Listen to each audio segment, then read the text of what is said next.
बंजारन बहू। कमला एक बहुत स्वार्थी महिला है।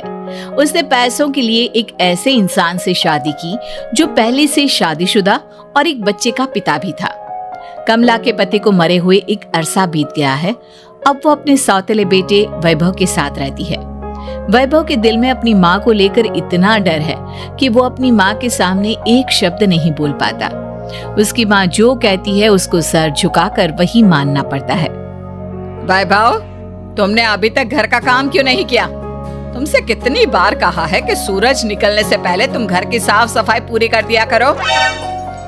वैभव कुछ नहीं बोलता, चुपचाप सर झुकाए अपनी माँ की बात सुनता रहता है। तभी पास में खड़ा नौकर सुखराम कहता है, मालकिन, वैभव बाबा को रात से तेज बुखार है, इसलिए वो सुबह जल्दी उठ नहीं पाए। उनके बदले मैं घर की साफ सफाई कर देता हूँ। इसे कोई बुखार नहीं है। मैं इसे अच्छी तरह से जानती हूँ। ये सब काम न करने के बहाने हैं। सुखराम काका, बोल दो इसे, सारे घर का काम यही करेगा। और इससे समय पर अपना काम पूरा नहीं किया तो इससे आज का खाना भी नहीं मिलेगा।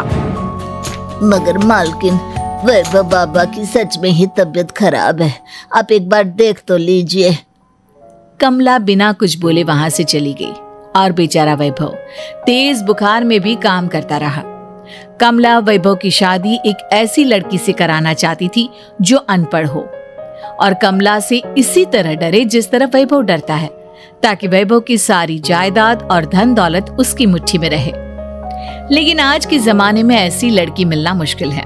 कमला कार में यही सब कुछ सोचती जा रही थी कि तभी रास्ते में, अरे ड्राइवर, तुमने कार क्यों रोक दी? और ये इतना शोर कैसा? मैडम, आगे कुछ बंजारों का खेल चल रहा है, इसलिए भीड़ लगी है। मैं अभी भीड़ को साइड में करवाकर कार निकालता हूँ।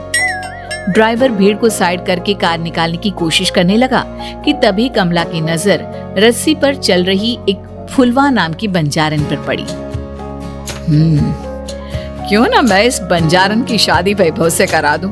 ये तो अनपढ़ लग रही है, मेरे पैरों तले दबकर भी रहेगी। मुझे अभी इसके माँ बाप से बात करनी होगी। ये सोचकर कमला ने उन बंजारों से बात की और उन्हें शाम को अपने घर बुलाया। फुलवा के माता पिता वहां उसे लेकर आ गए। उन्होंने इतना आलीशान घर पहले कभी नहीं देखा था। अच्छा हुआ आप लोग आ गए। देखिए, मुझे घुमा फिरा कर बात करने की आदत नहीं है, इसलिए सीधे सीधे मुद्दे पर आती हूँ। मुझे आपकी बेटी बहुत पसंद है। मैं अपने इकलौते बेटे की शादी आपकी बेटी फुलवा से कराना चाहती हूँ। इसके बदले में आप जो चाहो वो ले सकती है। तभी फुलवा की माँ कहती है, ये क्या कह रही है मैम साहब? कहीं आप हमारी गरीबी का मजाक तो नहीं उड़ा रही ना? आप मेरे बेटे से मिल लो। अगर आपको मेरा बेटा पसंद आता है तो मैं कल से ही शादी की तैयारी शुरू कर दूंगी। सुखराम, सुखराम, वैभव को लेकर आओ। फुलवा अपनी माँ के कान में फुसफुसाती है, माँ, कहीं इस मेम साहब का छोरा पागल तो ना है? फुलवा अपनी माँ से बात कर रही होती है कि वैभव वहां आता है। फुलवा उसे देखती ही रह जाती है और उसके माता पिता उसकी शादी तय कर देते हैं। शादी वाले दिन किसी को फुलवा और वैभव की बेमेल विवाह की बात समझ में नहीं आती। फिर भी एक औरत कमला से पूछ ही लेती है, कमला जी, आपने अपने इकलौते बेटे की शादी देहाती गवार से क्यों करा दी? ये बंजारन आपके घर की बहू बनने लायक तो नहीं है। कम से कम अपने स्टेटस का ही ख्याल कर लिया होता। बहू तो अपने टक्कर की लाती, आपने तो बंजारन को ही बहू बना लिया। अब कमला को समझ में नहीं आ रहा था कि इस बात का क्या जवाब दे। वो कुछ देर चुप रही और सोच समझ कर कहती है, बहन जी, आपको तो पता है आजकल के बच्चे किसी की बात कहाँ सुनते हैं। मैं तो अपनी बहू एक पढ़ी लिखी और अपनी सोसाइटी की ही ढूंढ रही थी।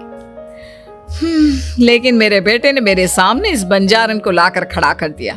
बोला कि मैं शादी करूंगा तो इसी से। अब भला मैं क्या करती? मुझे अपने बेटे के सामने झुकना ही पड़ा। कमला की ये बातें सुखराम भी सुन रहा था। उसने ये सारी बातें वैभव को जाकर बता दी। काका, मैं तो फुलवा को जानता भी नहीं, फिर माँ मेरे बारे में झूठ क्यों कह रही है? अरे बेटा, तुम कितने भोले हो, तुम्हें कुछ भी नहीं पता। तुम्हारे पिता अपनी सारी संपत्ति तुम्हारे नाम करके गए हैं। तुम्हारी माँ नहीं चाहती कि यह संपत्ति तुम्हें मिले, इसलिए उन्होंने तुम्हारी अनपढ़ लड़की से शादी करवाई ताकि तुम्हारी तरह वो भी अपने हक के लिए आवाज ना उठा सके। सुखराम काका, मैं क्या करूं, आप ही बताओ। माँ के सामने आते ही मेरे हाथ पैर कांपने लगते हैं। मैं माँ को कुछ भी नहीं कह पाता। वे दोनों बात कर ही रहे थे कि अचानक कमला वहां आ गई। कमला को देखकर दोनों घबरा गए। तुम दोनों फिर कभी बातें कर लेना, अभी फेरों का समय हो गया है, चलो जल्दी आओ। इस तरह फुलवा और वैभव की शादी हो गई। अगले दिन कमला ने फुलवा को बुलाया और उसे नसीहत देने लगी। देख बंजारन, तुझे मैंने अपनी बहू बना तो लिया है, लेकिन तुझे इस घर में आँख कान मुंह बंद करके रहना होगा। घर का काम कर और अपने पति से मतलब रख, समझी? कमला का ऐसा रवैया फुलवा को बिल्कुल समझ में नहीं आया। उसने वैभव से इस बारे में बात की। सुनिए ना, माँ जी ने जिस तरह मुझसे बात की मुझे अच्छा नहीं लगा। शादी से पहले तो वो मुझसे बहुत अच्छे से बात कर रही थी, लेकिन शादी के बाद उन्हें क्या हो गया? तुम ज्यादा मत सोचो, जैसा माँ कहती है वैसा ही करो। ये कहकर वैभव वहां से चला गया। अगले दिन वैभव को घर के नौकरों की तरह काम करता देख फुलवा को बहुत हैरानी हुई। फुलवा ने इस बारे में सुखराम काका से बात की तो सुखराम काका ने फुलवा को सारी बात बता दी। अब फुलवा को समझ में आ गया कि उसकी सास ने एक बंजारन को बहू क्यों बनाया। एक दिन वैभव घर का काम कर रहा था, तभी उससे कांच की प्लेट टूट गई। किसने गिराई ये कांच की प्लेट? वैभव को वहां खड़ा देख कमला ने छड़ी से उसे मारना शुरू कर दिया। उसके पैर में कांच चुभ गया और खून बहने लगा, लेकिन फिर भी कमला उसे मारे जा रही थी। ये देखकर फुलवा ने कमला के हाथ से छड़ी छीन ली और तोड़कर फेंक दी। बंजारन, तेरी इतनी हिम्मत, तूने मेरे हाथ से छड़ी छीनी? कमला फुलवा को थप्पड़ मारने ही वाली थी कि फुलवा उसका हाथ पकड़ लेती है। ओ सस माँ, मैंने मॉम की गुड़िया ना समझ लियो। बंजारन हो बंजारन, ईंट का जवाब पत्थर से देना जानती हूँ। आज के बाद मेरे या वैभव जी के ऊपर हाथ उठाने की सोचियो भी ना, समझी ससु माँ? ये कहकर फुलवा वैभव को लेकर वहां से चली गई। उसने वैभव के पैर पर पट्टी बांधी, उसके आंसू पोंछे। वैभव ने पहली बार किसी के दिल में अपने लिए इतना प्यार महसूस किया। अब फुलवा वैभव का हर काम में हाथ बटाती, उसका बहुत ख्याल रखती। इस तरह दोनों बहुत ज्यादा नजदीक आ गए। वहीं दूसरी ओर कमला सारी जायदाद अपने नाम करने की साजिश करने लगी। और एक दिन, वैभव, वैभव, जल्दी बाहर आओ। कमला की आवाज सुनकर वैभव और फुलवा अपने कमरे से बाहर आ गए। जी माँ, आपने बुलाया?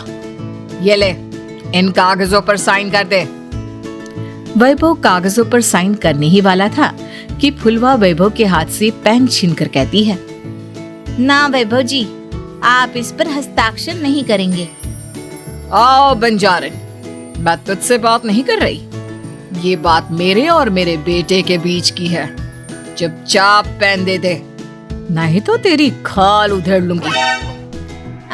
ससु माँ, बंजारन की खाल इतनी भी ढीली ना होवे कि कोई भी उधेड़ लेवे। जो यकीन ना आता हो तो देख ले उतार के। और हाँ, बंजारन जरूर हूँ पर अनपढ़ ना हूँ। मन्ने भी पता है कि किसी भी कागज पर साइन करने से पहले उसे अच्छी तरह पढ़ लेवे हैं। पेन देती है या नहीं? ये कहकर कमला फुलवा को मारने आई तो फुलवा ने कमला को धक्का दे दिया और वो नीचे गिर गई। कमला डरकर वहां से भाग गई। अब फुलवा ने वो कागज उठाए और वैभव के साथ सीधा वकील के पास चली गई। वकील ने वो कागज देखे और फुलवा को बताया, वैभव के पिता की सारी जायदाद और संपत्ति वैभव के नाम है, लेकिन वैभव की सौतेली माँ इस संपत्ति को अपने नाम कराना चाहती है, इसलिए इन कागजों पर वो साइन करा रही थी। तो अब हमें क्या करना चाहिए वकील साहब? वकील ने फुलवा और वैभव को सब कुछ अच्छी तरह से समझा दिया। अब दोनों घर पर पुलिस को लेकर पहुंचे। कमला पुलिस को देखकर घबरा गई। पुलिस ने कहा, आपके नाम की कंप्लेंट हुई है, आपको हमारे साथ थाने चलना होगा। कंप्लेंट? कैसे कंप्लेंट? आप अपने सौतेले बेटे पर बहुत अत्याचार करती हो, धोखे से सारी जायदाद अपने नाम करा रही थी। अब नहीं इंस्पेक्टर साहब, जरूर ये मेरी बहू की कोई साजिश है, इसने गलत कंप्लेंट की है। मैडम, शिकायत आपकी बहू ने नहीं बल्कि आपके बेटे वैभव ने की है। कमला वैभव का नाम सुनकर दंग रह गई। जिस बेटे ने कभी उसके सामने सर नहीं उठाया था, आज वही बेटा उसके सामने पुलिस को लिए आया है। वैभव, तुम्हारी इतनी हिम्मत कि तुम पुलिस को ले आए? हाँ माँ, मैं लाया हूँ पुलिस को, और मेरे अंदर इतनी हिम्मत कभी ना आती अगर फुलवा मेरा साथ ना देती। आपने बंजारन बहू को लाकर अपने ही पैर पर कुल्हाड़ी मारी है माँ। मैडम, अब की बात खत्म हो गई हो तो चलो हमारे साथ। वैभव, मुझे माफ कर दो, मुझे थाने मत भेजो। आज के बाद मैं तुम्हें कभी नहीं मारूंगी, तुम्हें कभी परेशान नहीं करूंगी, मुझे माफ कर दो। वैभव अपनी कंप्लेंट वापस ले लेता है और पुलिस वहां से चली जाती है। वैभव अपनी सौतेली माँ से कहता है, मैंने पुलिस को वापस तो भेज दिया है, लेकिन मैं आपको माफ नहीं कर सकता। आपने बचपन से आज तक कभी मेरे सर पर हाथ नहीं रखा, हमेशा मुझे मारती रही, नौकरों की तरह बर्ताव करती रही। आप इस घर में नहीं रह सकती, चली जाइए यहाँ से। कमला घर छोड़कर चली गई और सड़क किनारे खड़ी होकर सोचने लगी, काश मैंने वैभव को माँ की तरह प्यार किया होता तो आज मैं इस तरह से बेसहारा ना हो जाती।